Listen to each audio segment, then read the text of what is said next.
Daddy. Good day, everyone. So, Joe and Abby here, and we're going to be exploring some political stuff from a spiritual standpoint.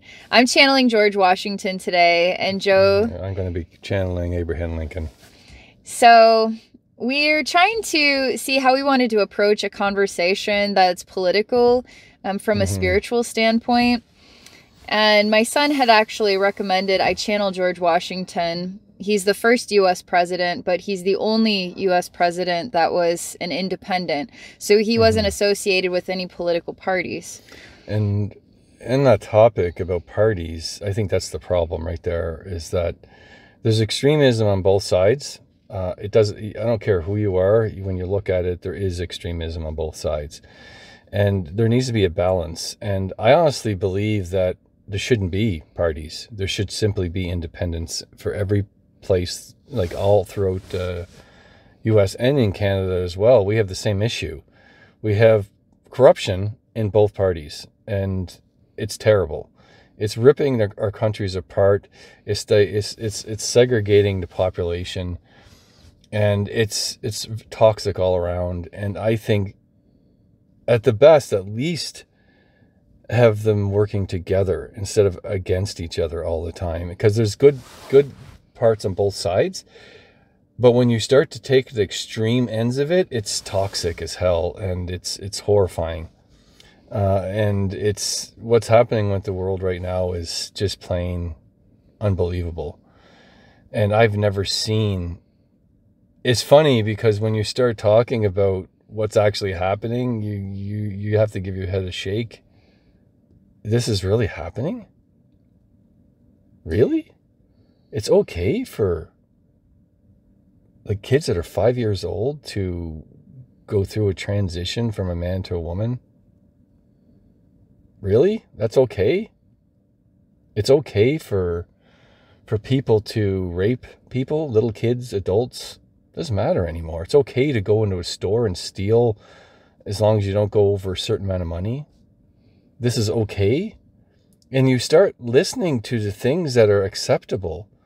And now, like, it's funny, is all this talk about racism. See, this is where it gets really dangerous to go into that territory. And it shouldn't be. Because really, all you have to do is take race, get rid of race and replace it with culture. Yeah.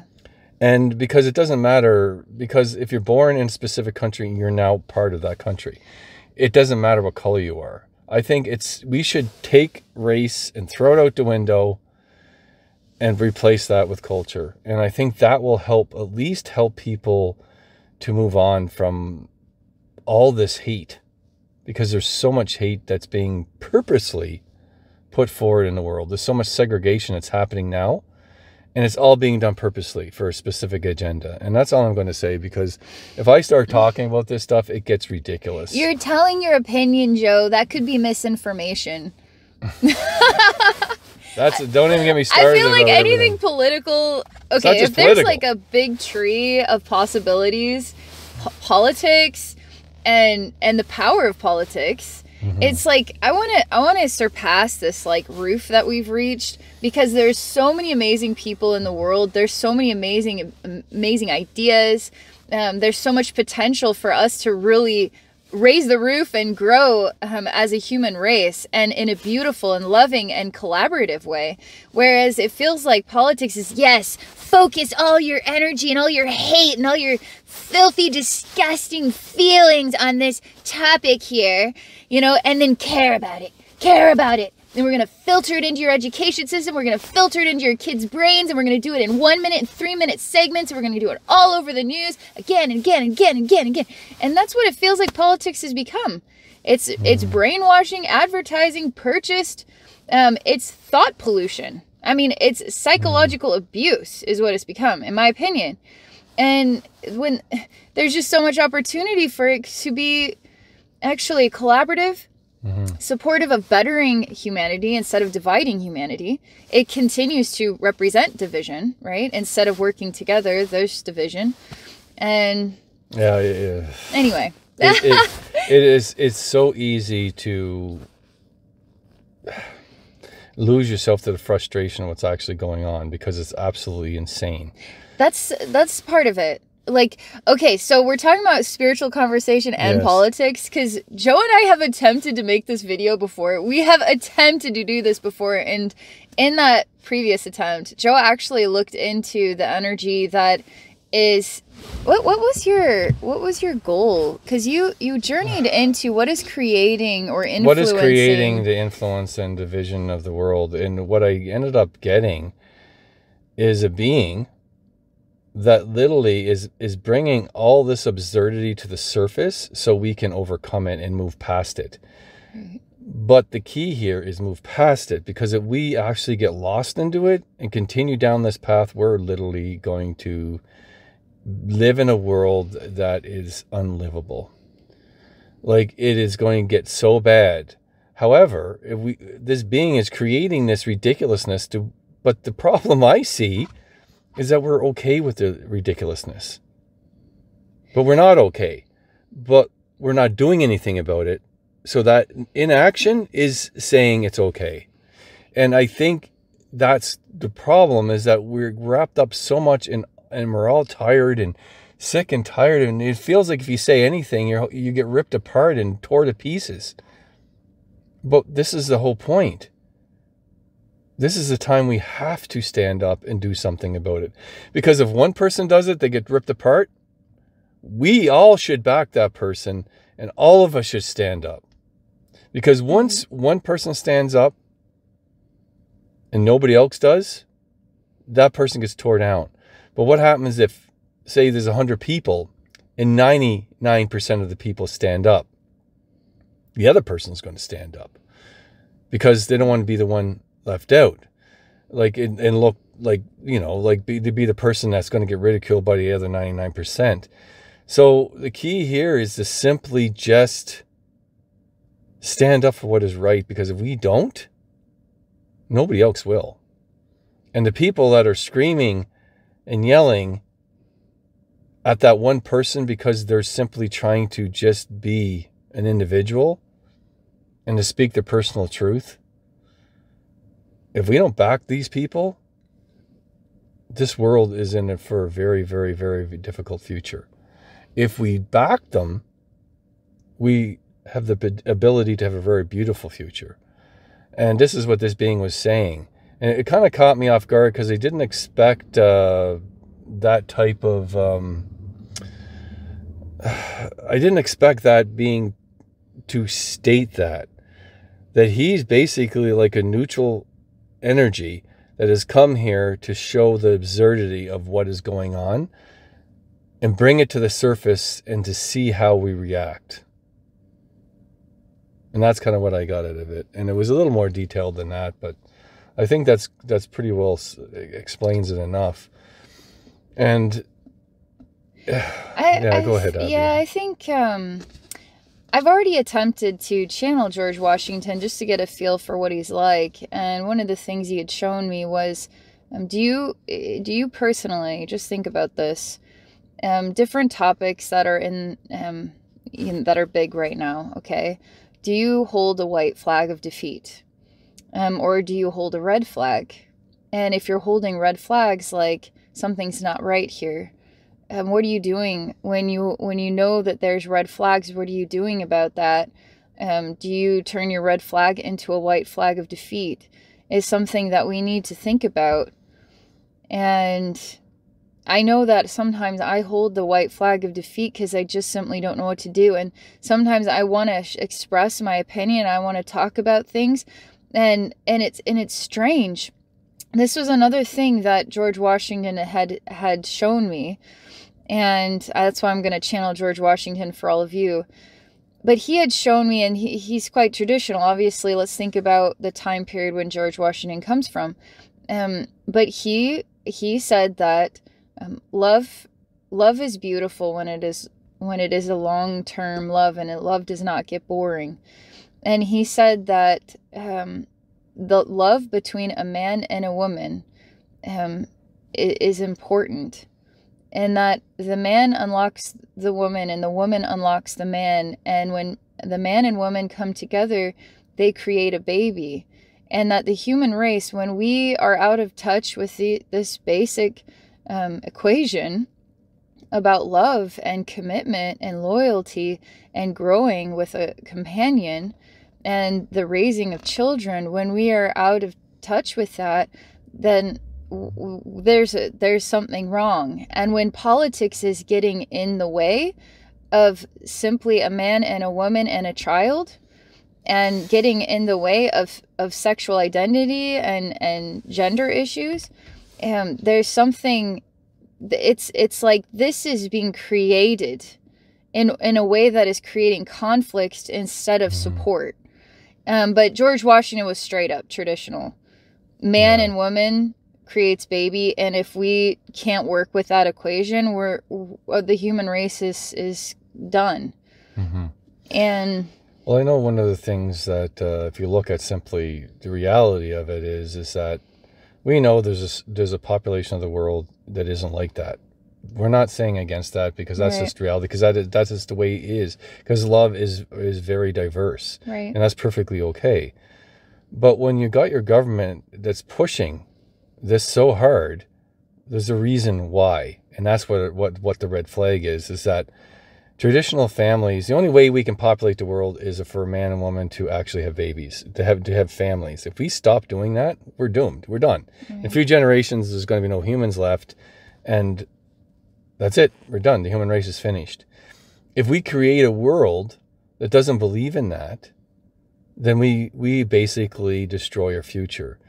And this is nothing against gay and lesbian and trans at all. What is basically saying that there is a population of the world that believes and that have love in it with another their own sex or the opposite sex. It doesn't matter. What matters is family. When we start destroying the family structure, we're destroying our future. So if we think that transitioning 5-year-olds is a good thing, and then all of a sudden it becomes a special thing, and these people that do that end up becoming put on a pedestal, it makes other people want to do it even though they would never do that before.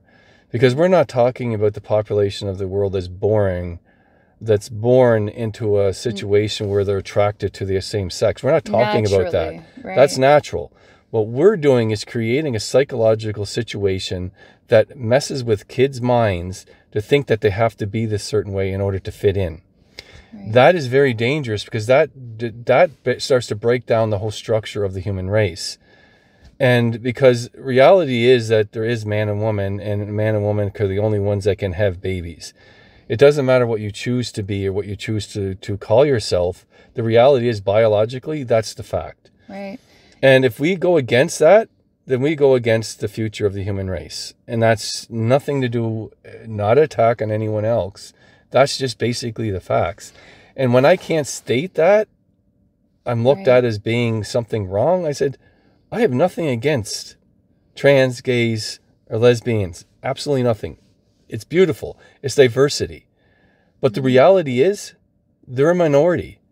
If they're a majority, then that means the direction of the human race is going to change, and we're going to have to start cloning people because we won't exist otherwise. One thing George Washington also said, and I thought this was really interesting, and this is about the world that he remembers, okay, and then the world that we live in. And he was indicating that in our world, people are out of touch with their physical body. And they're in touch with their thoughts. Like, so you have Twitter, you have YouTube, and so am I having a physical experience with Joe and I are talking? Yes, but our conversation isn't going to someone that's we see into your eyes and we're talking back and forth at a table. We are sending our thoughts and our information through this and into someone else like screen, right? And into them. And so there's Twitter, there's text messaging. So there's a lot more thought engagement than there is physical engagement. And that he was saying that we're working with a psychological identity, a thought-based identity based on, instead of a physical identity. And so he was encouraging us to get back to our relationship with being physical beings instead of thought-based beings. Because truly this conflict with gender identity that's being presented is presented that someone's thought about their identity is coming before their physical identity. And so he was showing me how when conflict happens, he was kind of a man in the middle. He's sort of walking his own path. And then when we have this side and this side, this right side, this left side, when they start to come together, it becomes very difficult for there to be a clear, like, lines drawn in the sand. This is what I feel. This is what I feel, man in the middle. This is what I feel, person on the right or person on the left. So we can see each other's stances, see each other's opinions, and then we weave together through all of these ideas what is best for everybody. But once there's this clash, this collide, it's very hard. We have to work through that clashing. And so that he was just kind of presenting that, where are we at right now when it's clear lines drawn in the sand, where we're actually working through these issues, or are we in a place where everything is colliding and everything is clashing together, and it's very hard for us to start to separate our way through the ideas to come up with really intelligent decisions and next steps that are going to be the betterment of everybody. So it's one of those things you could talk about for a long time, but to me, this is why racism has to be removed from our vocabulary. And it needs to be. And that's just one example. The other thing is we need to stop talking about even like the gender identities. We need to stop talking about that, because the reality is you can be whatever you want to be. And people should be in acceptance of what that is. But when you start trying to change everyone else around your identity, that's when the problems start, because the reality is that's not realistic. It's not realistic to say, to do about, like, when you start talking about that, about whites are the only ones that are racist. It's ludicrous, because we know now that's changing. And to say that, that's a racist thing to say. And I said, no, it's not, because you're the ones that are being racist by stating it's not. Because reality is we need to remove that from vocabulary. If you remove white, black, Hispanic, you could go on for all the different races. Like, it doesn't matter. Yeah. And when you start throwing that out and say to somebody, what is your culture? Because there's black people born in Africa and there's white people born in Africa.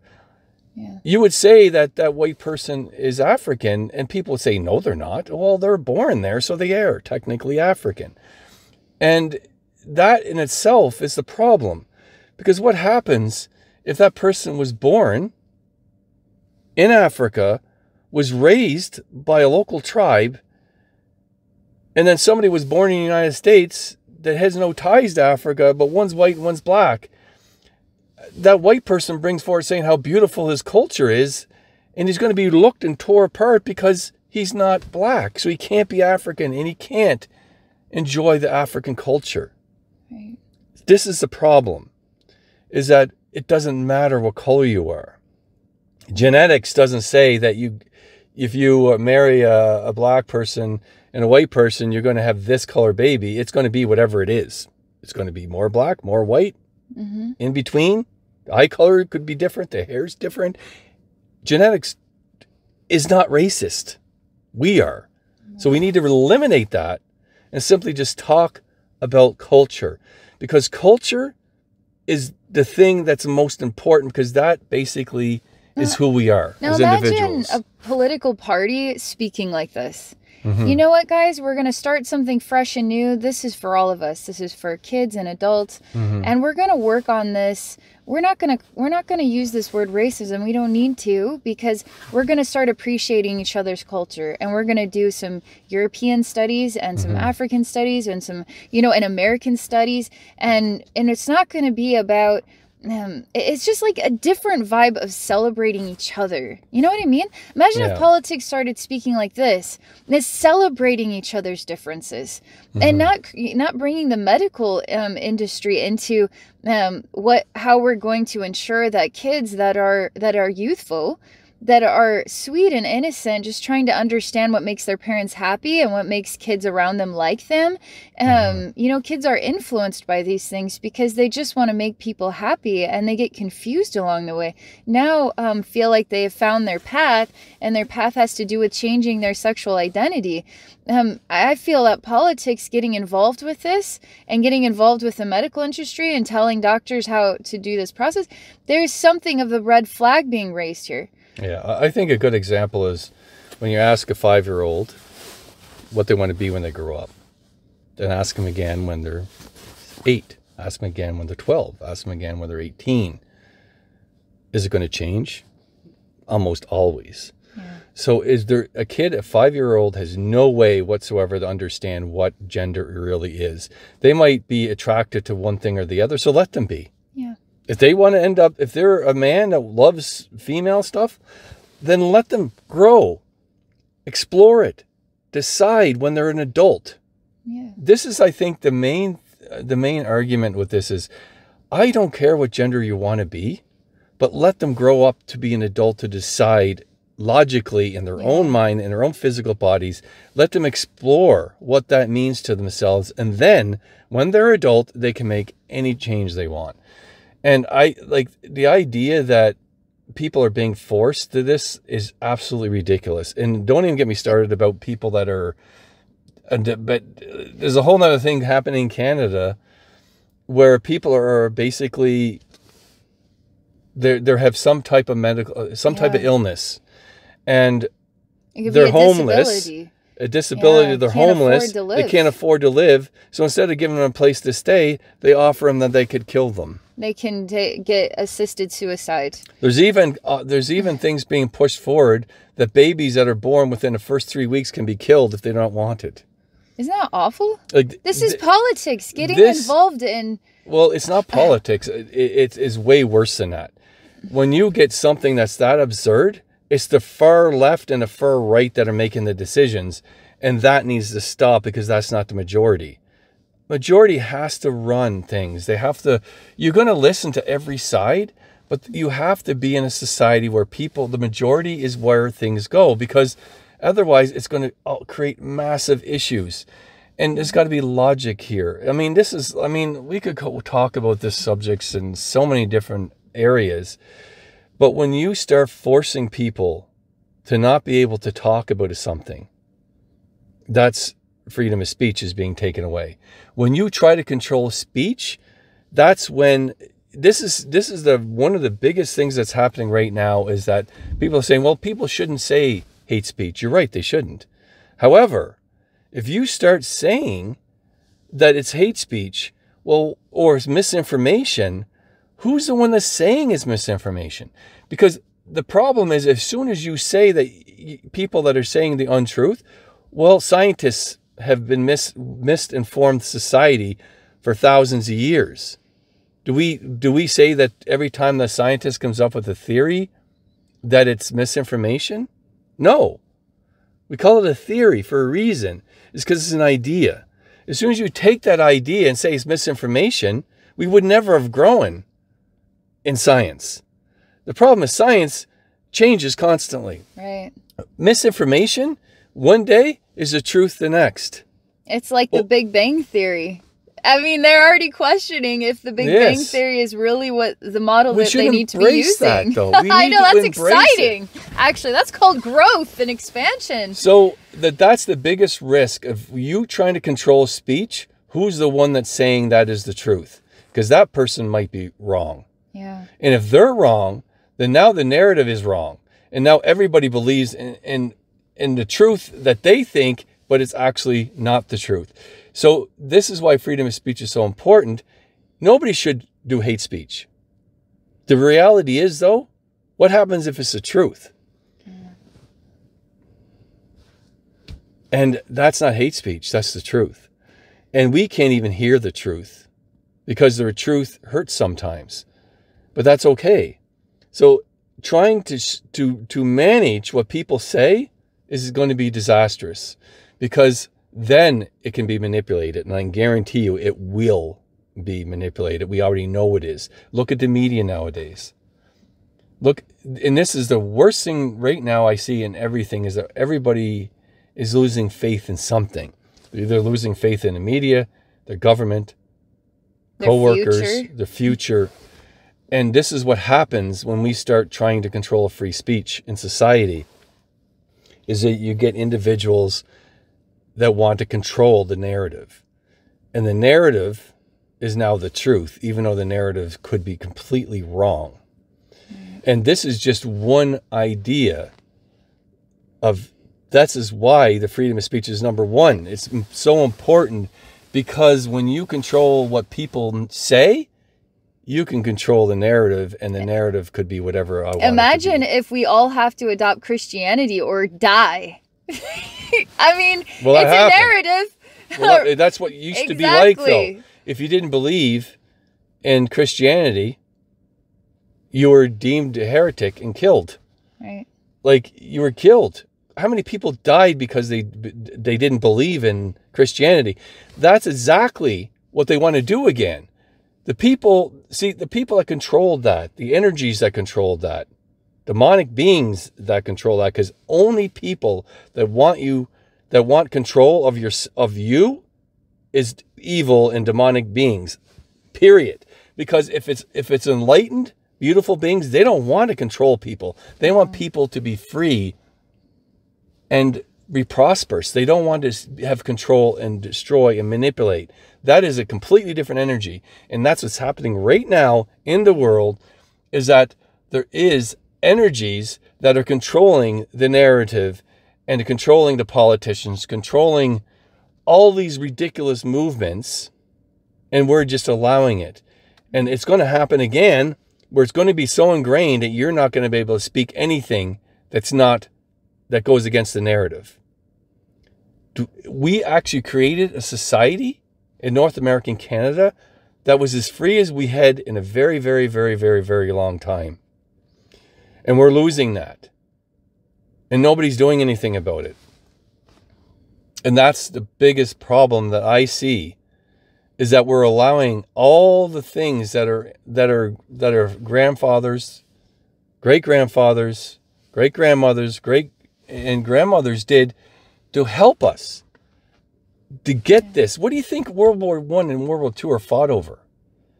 People died for the simple freedoms that we have, that we're losing simply by not doing anything. Right. And I know George Washington said the same thing. He was more extreme, but he says you need to fight. Yeah. And you need to kill people if they're like that. Yeah, but that's all extreme. About everybody needs to have a gun, and yes, that if you have a tyrannical dictator, or you have a leader, that you get rid of them, because they're a threat to the well-being of. But we know that's not a realistic. Because we have to really reflect on what is the most. I mean, it could be your opinion versus somebody else's opinion. That tyrannical leader isn't tyrannical. They have some interesting ideas. So that's why we have to have these different, parts of government, so we can come up with a consensus of an idea. Because we don't want to start killing people. But the reality is, he's at a different time. Yeah. That's what things were done like back then. Yeah. So if he's actually stating that now, he's basically stating that people need to stand up for what is right. We're not going to start killing and shooting people. But the reality is, it is so broken right now that if something isn't done, we're going to find ourselves in a very, very, very, very difficult situation. Yeah. 1984 is already now. Mm-hmm. It's already here. Watching. It's going to get worse.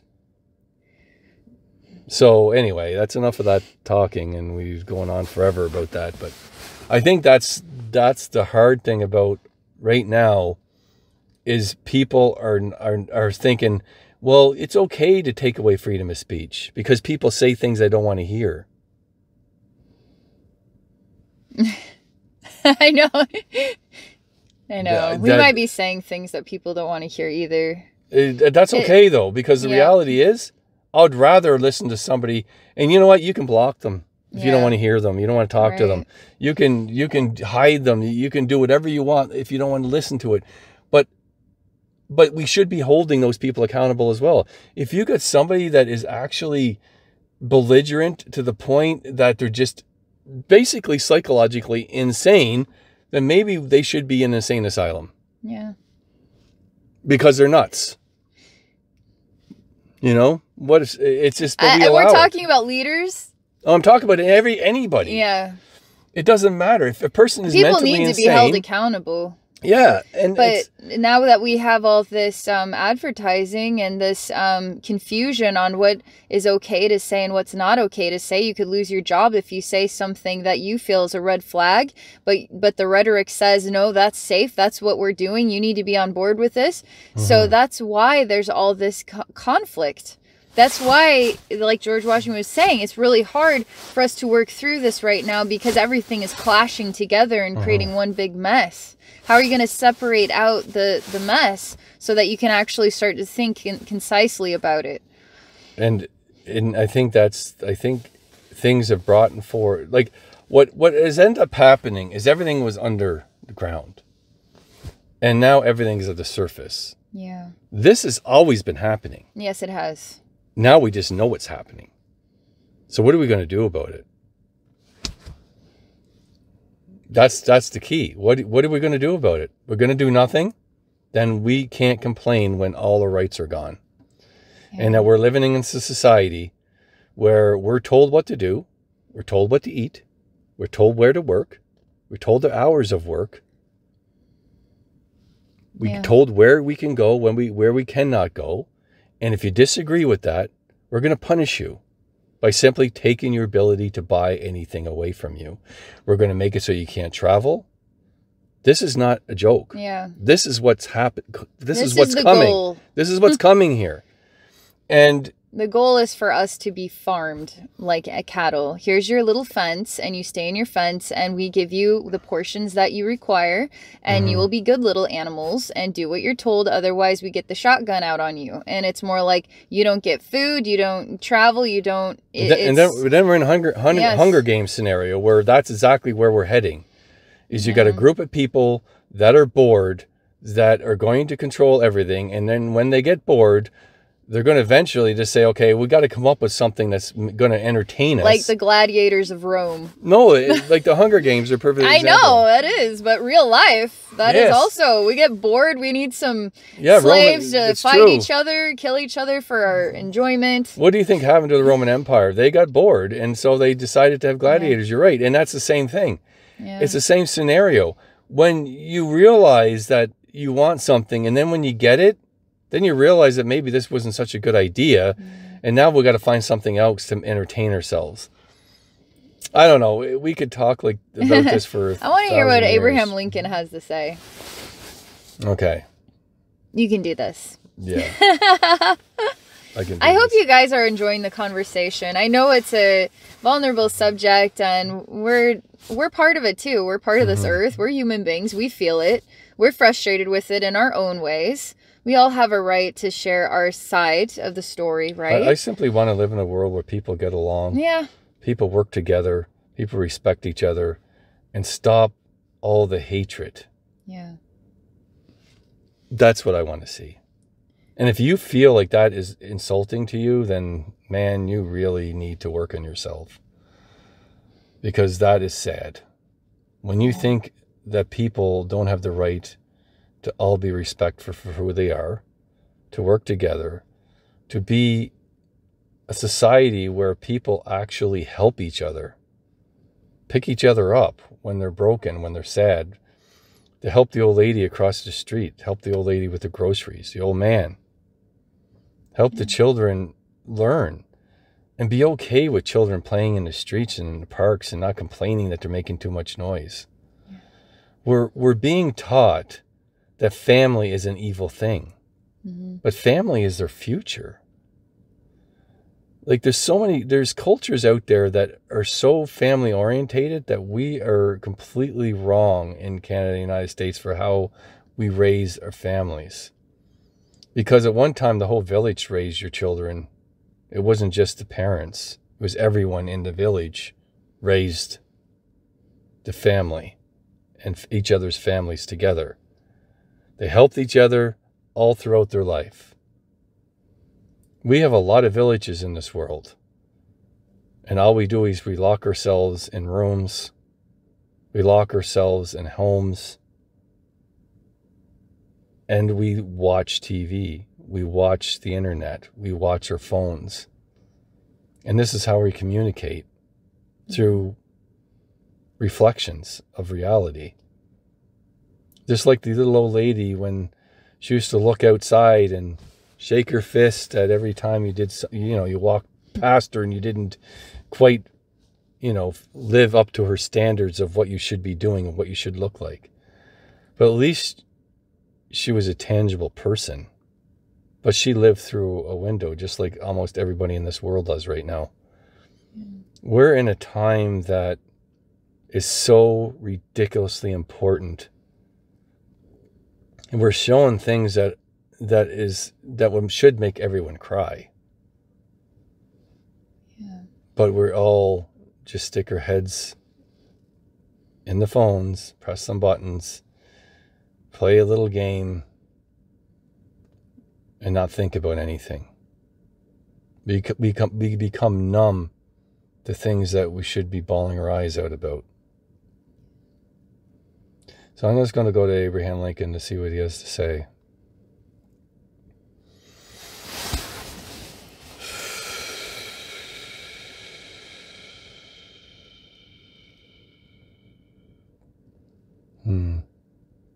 There's a turning of energy here. And there's like a turning of a farmer in the field, tilling. Like one time you had to work as a farmer. It wasn't simply just machines did the work for you. There was a lot of work involved.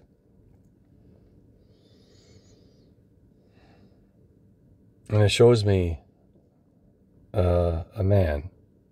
They want me to specifically say a black man tilling the fields. And there's a person that's yelling at him.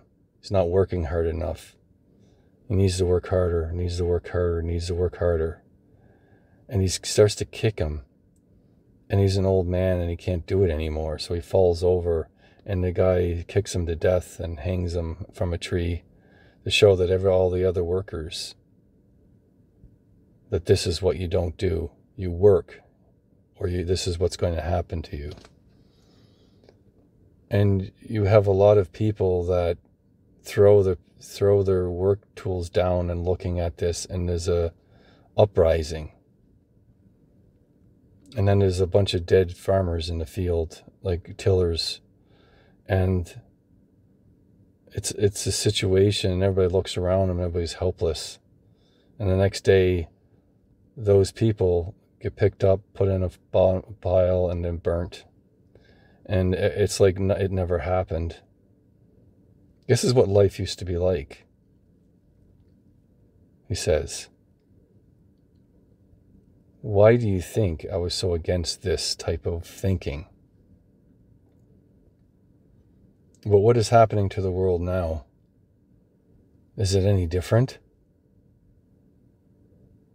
He says specifically, he says now you have a person that says something, and they're attacked viciously, tore down, ripped apart.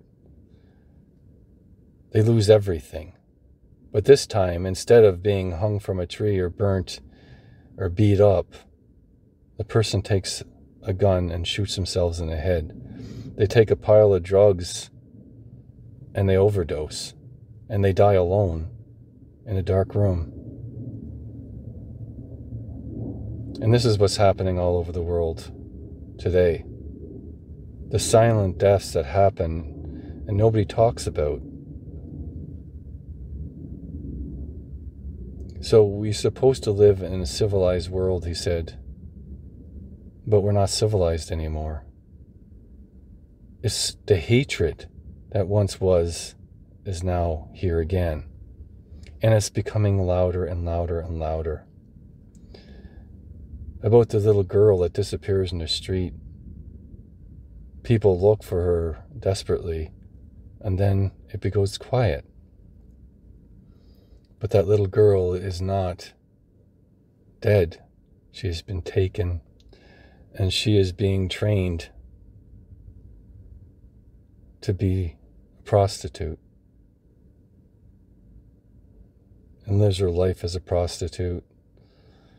And when she hits a certain age, she's taken and removed from completely hidden away from society her whole life, and then is experimented on until she's dead. You don't hear her voice, but I do, he says. Do you know what the earth sounds like today? There is a energy center in this world that is screaming so loud that I have to actually close the door in order to be able to even think. Because if that door is opened, the sounds of screaming and pain is overwhelming. When a child disappears, a part of herself, a part of her future, disappears with it.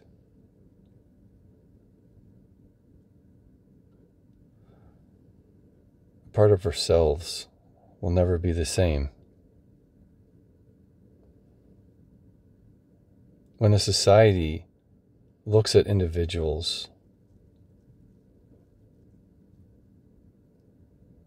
as meat, as product, it is no different from when the black people in the fields, the workers, the slaves, there's no difference between them. It doesn't matter if you're white, Hispanic, Chinese. It doesn't matter. Not anymore. Racism is only prominent in a few places against blacks. Racism is everywhere because everybody is racist. Because we can't let go of the words of racism. Blacks are racist against whites, and whites are racist against blacks, and Chinese are racist against whites, blacks. Like, it could go on and on and on and on and on and on and on and on and on. It never stops.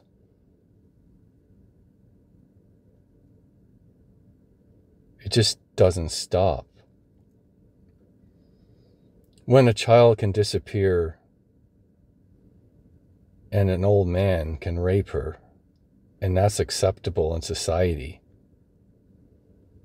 that is way worse than it used to be. And we know this went on even in my time. But I don't think people understand how prevalent it is in our society today. It is so prevalent that you would have no idea. You'd be sickening if you could hear the numbers of how many children go missing and how many children are used specifically as sex slaves. I know people don't want to hear about it. It's like, that's not really happening. It is. And soon, it's going to be normalized. It's going to be okay to take a child and marry it to an old man. It's going to start to become okay.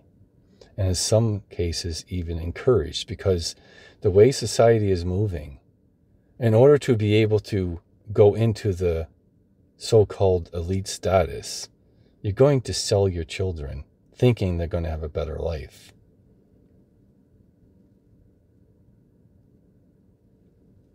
But they never will be accepted.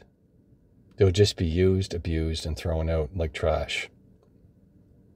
But the people in society will be encouraged to do this on their own free will, simply because they think they're giving their child a better life.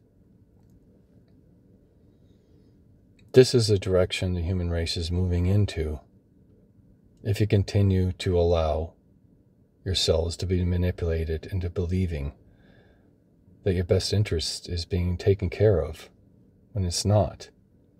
All this absurdity is brought forward specifically so you can see it, not accept it, to know that it's happening.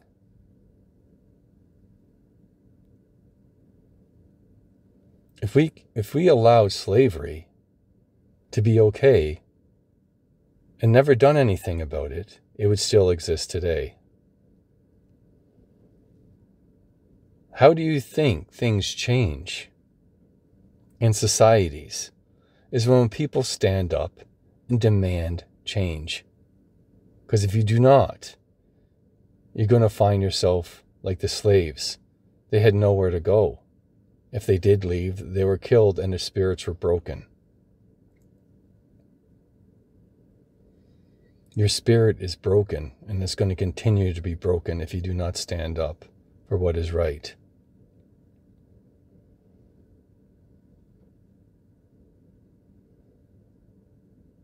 He actually turns around and walks away. And he says when he's leaving, in a way, it's like you have to earn respect. It's not going to just be given to you.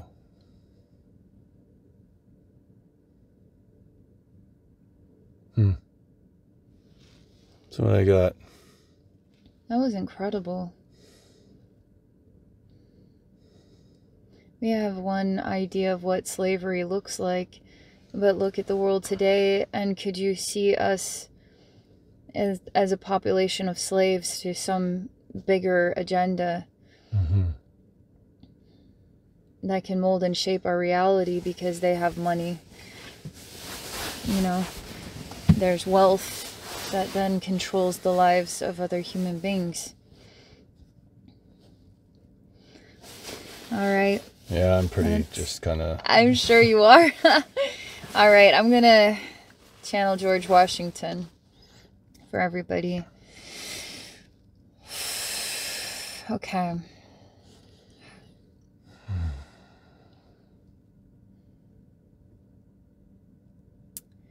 Okay.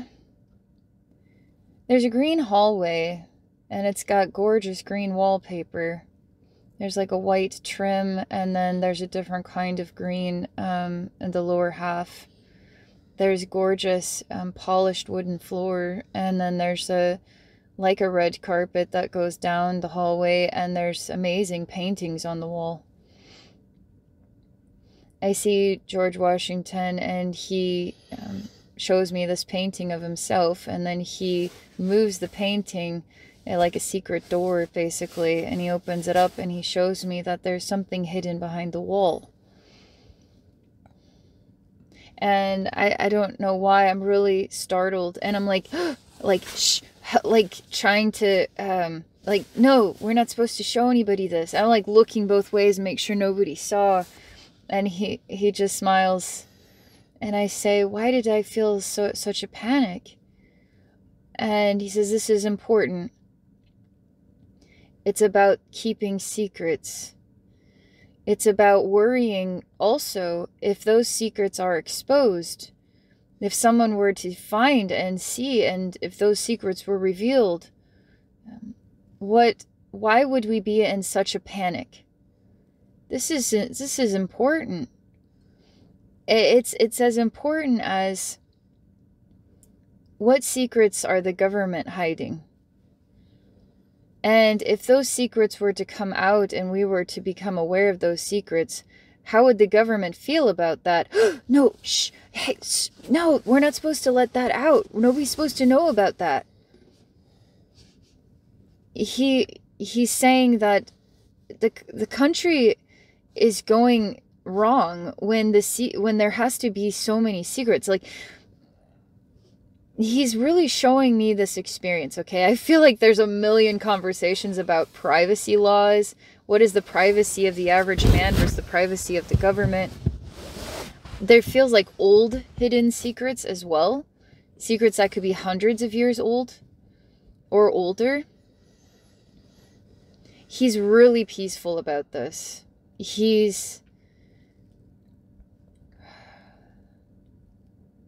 feel like this is really important. And I don't know if I can find the words to really articulate it. I'm going to ask him to show me the next thing. He asks if we are going to walk through this wall. You know, the painting's open. There's a secret place. We can actually walk into it. And if we should walk through the wall and go look at what's hiding here, or if we should just close this up and pretend like it never happened. And he's looking at those in the audience really long and hard. And he shows me whispering like that old game you might play when you were a kid, telephone, and you come up with some random idea like tall blue bear eats vanilla ice cream, and then you go around and you have like 20 people, and then you get to find out what the final translation was at the end. It was always like something random and different. But he shows me that when the network gets concise of what we're whispering, it starts to become entrapping. And if you get caught in the spider web, you might be asked to hold your tongue. You might be asked to then become a secret doorway that would never be opened or revealed, that you would know what was really going on, but you would keep your mouth shut. You would say nothing about it because nobody needs to know about this. Now your life is on the line. And still people do not speak. Still people keep their mouth shut, keep it quiet. And I'm starting to see it's getting bigger and bigger and bigger, the spider web of secrets. And what's interesting is being absorbed into this spider web is, for instance, this video and our conversation. Every piece of data, every Twitter, every email, every conversation over the phone, it's like every single thing is being stored into some massive database and being analyzed, and nobody needs to know about this. Why would anybody need to know about this? Why would anybody need to even be worried about this or concerned about this? Because this is safe. This is good. And then he shows me that the spider web has many intersecting lines. And each intersecting line represents a person that knows part of the story, that could speak up about it but won't, because of threats or because they made an agreement to keep quiet over some money, etc., etc. But then he shows me that when all the lights go out, there is no spider web that remains. And he kind of smiles in this way, like he's like, come on back to my time. You don't need a cell phone. You don't need... He's like, we used to write letters to one another. You know, how do we speak in private with one another and make sure that our words were not heard by outside ears? Now, what is the importance of privacy? And can privacy be used as a tool for imprisoning and trapping enslavement? And I say to him, why does it overwhelm me to stand in this hallway? I really want to see what's on the other side of the wall. I'm a representation of something, okay? Because the reason why I feel overwhelmed is because of a reason. I represent feeling overwhelmed to be introduced to the secrets. And I want to know what's really going on, but something odd is happening, like I can't bear to know what's going on. But yet it's the one thing I want. And he says, let it go, let it go, let it go. And he says, I'm opening the door for a reason. Then he winks. And he says, he's a true patriot. Like, he says that his spirit isn't laid to rest yet. And oh wow, he says that there are many souls hard at work for the American people, but he understands what we are trying to accomplish. And it's not just about the American people, it's about human beings. It's about human beings. Because what was the point of human beings coming to America? To experience a human life, a sense of freedom to experience a human life. And why was it so important to protect that? We're talking about George Washington here. We're talking about hundreds of years of time here to protect those freedoms that are, this is happening again. This is happening yet again. And he is saying that his time, he's not standing for this in the spirit realm. He's not standing for atrocities because his soul always stood for the freedom to be a human being. His soul always stood strong. That was his stance. It wasn't his opinion. It was his stance. And he stood strong in that stance. And he says that this isn't freedom. When he shows me what's hidden behind this wall is not freedom, and he is determined to break down these walls. He's determined to be on the side of those of us. He's on the side of humanity. He doesn't want to call it, this Republican or this Democratic or this American versus some other country, or, it's like he's on the side of human beings. And it's not his opinion, it's his stance in what is right. It's not circulating away from the topic or dancing around the topic and avoiding a direct conversation because it's too vulnerable. No, he is standing for what is right. And you know what is right. And he knows what is right. You know in your soul what is right. And he says that we are all meant to be tested. And we are all being tested. Whether you are a political leader or you are an average, regular, day-to-day person. Or you are an elite. Or you are a child. Or you are a teenager. Or you are an elderly person. We are all being tested right now. And you need to know what your stance is. What do you stand for? What do you agree with? What do you disagree with? Make it clear. Know what your stance is. And his stance is shaking his head about what is hidden must be revealed. It must be given back to those people. It must be given back to the human beings. I mean, we need to hear it with our own ears. We need to think about it with our own minds, our own hearts. We need to have a stance. We need to say, this is disgusting, that I do not stand for this. And we need to know solidly how this makes us feel. The red flag is being raised here. What are you going to do about it? What is your stance on this red flag? And he says, do not hang a white flag of defeat because you're not dead yet. That's what he says. He says you raise the white flag of defeat when you're dead. And that's straight up what he says.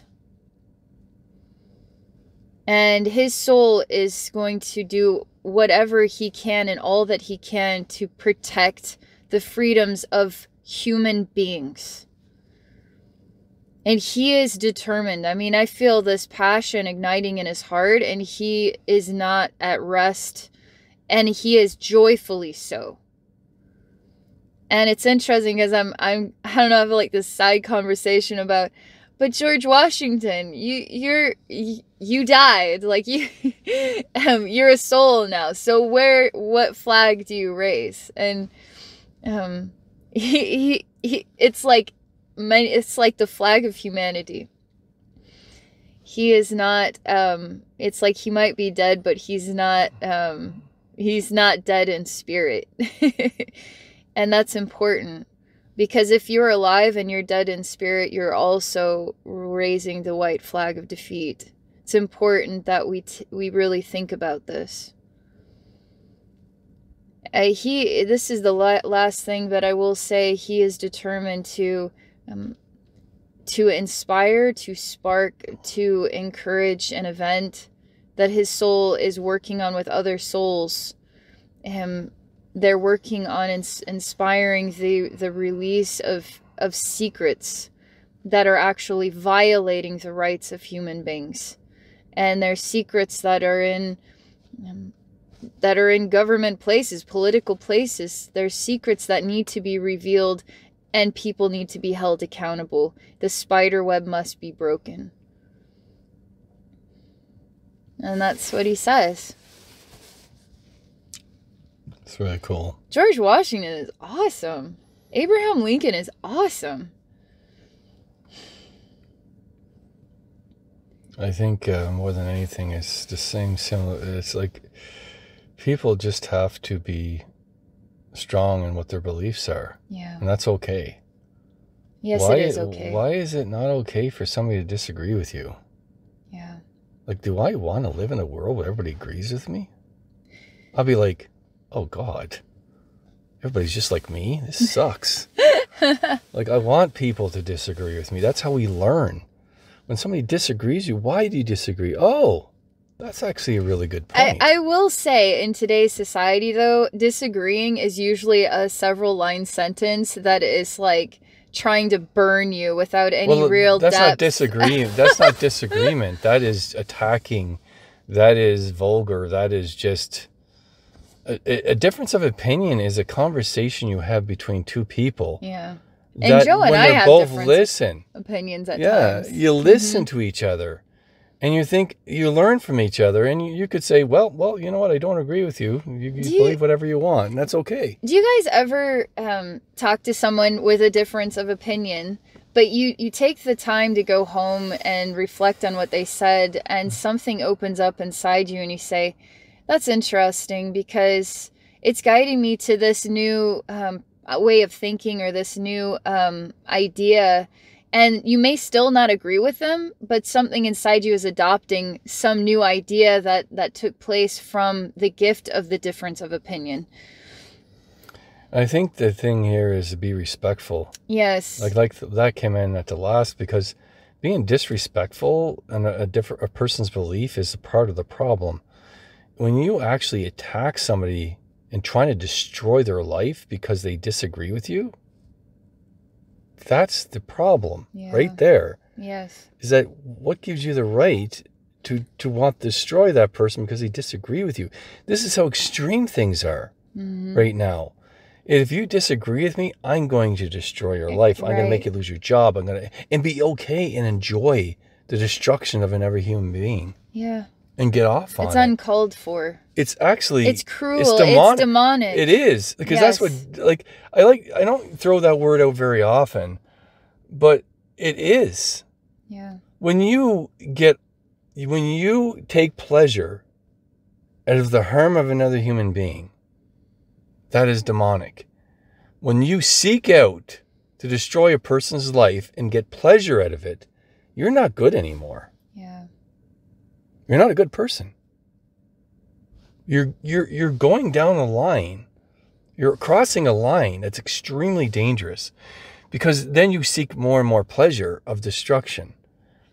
And eventually, you're never going to be able to stop wanting destruction, because that's the only way that you will ever have pleasure, is the demise and the hurtfulness of other people. And that is why that's a dangerous path, because you can get trapped into that and not even knowing what real true love is anymore. Because the pleasure that you're getting is the hurtfulness from other people is the only way that you can get pleasure. And that is addicting, and that takes you down a very, very, very dark path. And that path can be generational. Yeah. Lifetimes of trying to find your way back. And it might take somebody that forgives you enough, that loves you enough, they'll take that part of your soul and start to bring it back into the light again. And then you start to see. But what happens if that's 1,000,000 years that go by? How many lives are you going to destroy and take pleasure out in that time period? You know, it's like, it's crazy. Anyway, enough of that. I just want to say one more thing. It really means a lot to me to see the passion and the spirit of George Washington to open up hidden doors and really reveal reveal hidden information that's actually really unhealthy. It's like information that is being withheld because it would be in the best interest of an agenda and would not be in the best interest of the majority of people. And that he wants to give the majority of the people an opportunity to decide what they think about that information, that his soul is working on this with other souls that are working on this. Do you want that to happen? I do. Man, I went into the White House and man, it was bad. Energetically, bad. Yeah. Anyway, that's because of all the lies and manipulation that's happening. And once you start to lie, it becomes compounded. Yeah. And now all of a sudden you're lying about everything. Does it sound familiar at all? One lie builds on another lie and another lie and another lie, and all of a sudden now you can't say the truth anymore. Admit, you know what, this has gone on for too long. And maybe that's part of the problem, is that so many people are trying to say that this will destroy the human race when it wouldn't. Like if aliens existed, for instance, you got to give people the ability to think for themselves. And you have to give that opportunity. If you constantly withhold and say the human race is never going to be ready, they're never ready, or I'm going to decide when they're ready, then they never will be. There needs to be some people's movements, and they don't have to be violent. They can be intelligent, they could be legal, where people gather together in big groups across, America or Canada, and there's a people's movement, and we want the release of this information. We have 200 million signatures or something crazy. Like, you can't say no to the people's movement. I know, we're the freaking people. We're the reason you have a job. Yeah, but the problem is right now when people are afraid to sign a document because they're going to lose their jobs. I actually have wondered about that. If I had an opportunity to put my signature on a people's movement, I'd be hesitant, because it's not that I don't believe in what they're saying. Is that do I want to destroy my life and my children's life? It could be a lure from, it could be a conspiracy with a conspiracy. Like, this darkness, like, let's create this people's movement, and let's find out how many people are wanting this people's movement, and then we're going to make sure we have this information. We know who you are, we know where you live, and we know that you're against the narrative. See, this is how bad things this is how bad it's getting. Have gotten so bad. It's already there, though. Yeah. Like, even our government's trying to pass a law, which has almost gone through, which most likely probably will, because people aren't thinking of people aren't standing up against it, about basically telling us exactly what can be said and what we can listen to. If they don't agree with it, they just have to change the algorithms. And we're talking about YouTube and TikTok in Canada. Every online can be filtered just like they do in China and Canada. Yes. And this happened within a few years. I feel like it just happened in 2022, to be honest. Was this happening before 2020? It started in 9/11, or not 9/11, COVID. Oh, yes. Okay. Misinformation. You can't say this, you can't say that. That was the beginning of actually seeing what they could get away with in order to change the narrative in their direction. Right. They already know that they can push all these places hard enough, threatening them that they will do it, or their business is no longer going to be allowed to be played in the country. Yeah. So it's like, if you have something like YouTube, that market share is, say 30% of market share is the United States. It could even be higher.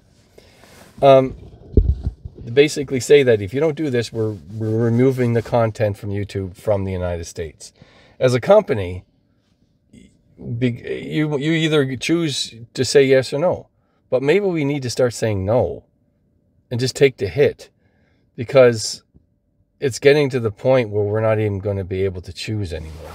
Right. I mean, there's a chance that, you know, if, like, I mean, let's just say this happens. This, I don't know if it's called C11 or I can't remember what bill it is in Canada, but here's an example. I, Abbey Normal, am speaking about politics and doing this channel stuff, and I'm not, you know, I might be forced to provide an advertisement to ensure that your kid gets a booster shot. In order, you know, for you to be able to access my content, I might have to do like, I mean, I don't know what this would look like. No, you it just might wouldn't be straight able to... up not even let me have a YouTube channel. No, well, they're actually going to have it that they're saying that they could simply just press a button and you wouldn't have any content except Canadian content. Yeah. So anybody that has YouTube channels outside of Canada would not be heard by Canadians. That's what they could do if they wanted to. Anyway, we're getting on all kinds of stuff happening in the world today, right? But, so that's why we're doing this, just to talk. I think it's important that people talk about this stuff. It is important. It has gotten ridiculously bad. And you can't trust the media and the politicians anymore. Why? If we can't trust what they're saying, this is a huge problem. Yeah. Whatever happened to the speeches that were enlightening, that were motivational? Yeah. Now it's like, I'm just going to rip apart the other party, make them look as bad as possible, and say a few things in there that are probably lies, because most of the time they tell you what you want to hear and just don't do it. Yeah, they create convenient statistics. That's what it feels like. Mm-hmm. And it's like, it's... Anyway. See, this is us just talking about how we don't believe what we're told. No, we don't. I don't believe in the government. We're not given a reason to believe what we're told. I know. This is just simply an honest truth. That if the politics want to win back the appreciation, the trust, and the people's value of them, it's interesting because I did that journey on PayPal. And is it business or is it personal? It's nothing personal. It's just business. But this is kind of personal. It is. I mean, this is attacking my personal rights. Mm-hmm. So, yeah, I can move on. I don't need to stick with PayPal. I could do other things, right? Or I don't need to, I can move on and have a different experience. I could move on from this country into another country. It's like, it's not, that we need to be able to talk about this stuff. Yeah, I know. Because when it gets personal, we need to understand why. And what is the importance of this? Even if you go to TikTok and listen to TikTok, for instance, if you want to hear people's opinion. But the problem with that is so much of it's not true. Like, there's people posting stuff on there that is blatant lies, and they know it. They're doing it anyway. Well, no, there's certain things that are purposely lied about, and there's certain things that are not. But how do you fact check when your fact check is lies? Yeah. So this is the problem. This is how bad things are getting. In order to know the truth, you have to be in that specific place at that time to hear the truth. And they're going to eventually limit. Well, they already tried it, and I think they're going to continue to try to limit people's travel. So they can't see what's actually happening in another country. Because I can guarantee you what's happening between Russia and Ukraine is completely different than we're hearing about. Yeah. There's a lot more going on there than we ever know. Right. It's the same thing that happened with the truckers in Ottawa. The government and the media were saying one thing, but then, people that were actually there were saying something else. So who's lying here? This is what I completely lost faith in the media and the government, because they're lying. Yeah. They're flatly lie to your face now, and they don't even care anymore. And we don't do anything about it because we feel like we can't. But there is stuff that we can do. But God, man, it's not easy to do, because the truckers tried it. And a lot of those guys' lives were destroyed. Some of those people had bank accounts still 6 months later, can't access their funds. Could you imagine if they closed down your bank accounts for even a week, 2 weeks, 3 weeks, a month? You have no access to any of your bank accounts? It got so bad that one of the organizers, his wife's bank account in his bank account, the collaboration bank account, were closed. No access. No access to his corporate accounts and no access to his personal account. So he had no access to any money for 3 months.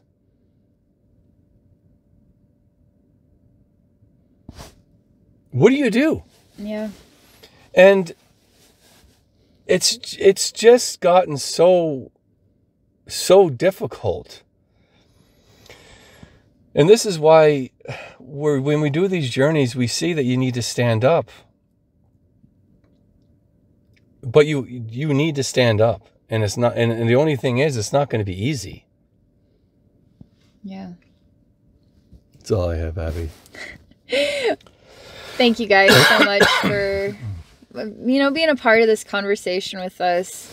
And please give us some suggestions on what you would like to hear, topics that interest you that we could maybe explore. Not so political, because that's a nightmare. We're ready to kind of move on from political stuff, but we did want to at least explore it. Excuse me. And just share some conversation on it, do some journeys.